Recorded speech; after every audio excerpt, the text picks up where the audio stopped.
mbele ya Wydad Athletic Club. Pole kwa matokeo sawa, kwa sababu hakuna ambaye alikuwa amepanga kupoteza mechi. After all tumefanya homework yetu vizuri. Nafikiri mmeona tulicho display leo mbele ya timu kama Wydad ambayo possibly tulifikiri kwamba pengine ndio watu ambao tungekutana na wakati mgumu zaidi, lakini wao ndio wamekutana na wakati mgumu mbele yetu. Tumefanya kila kitu, hapana, haijawezekana. Ni wao wamewapa goli. Mechi zenyewe zilivyoenda, mmeona walichokuwa wanafanya waamuzi pia wa mechi.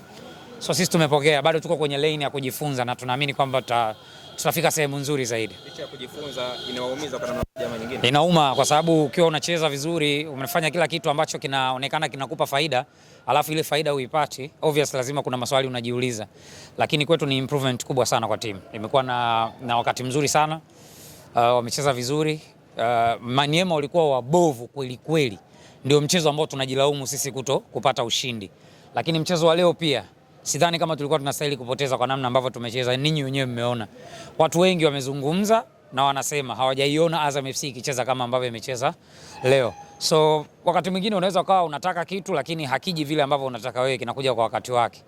Possibly mchezo ujao tutafanya vizuri kutokana na experience ambayo tulipata mchezo wa kwanza, experience ambayo tulipata mchezo wa pili. Mchezo wa tatu utakuwa ni mgumu sana na na uhakika itakuwa ni ushindi wetu wa kwanza ambao tunaochukua kwenye hatua ya makundi. Ni kama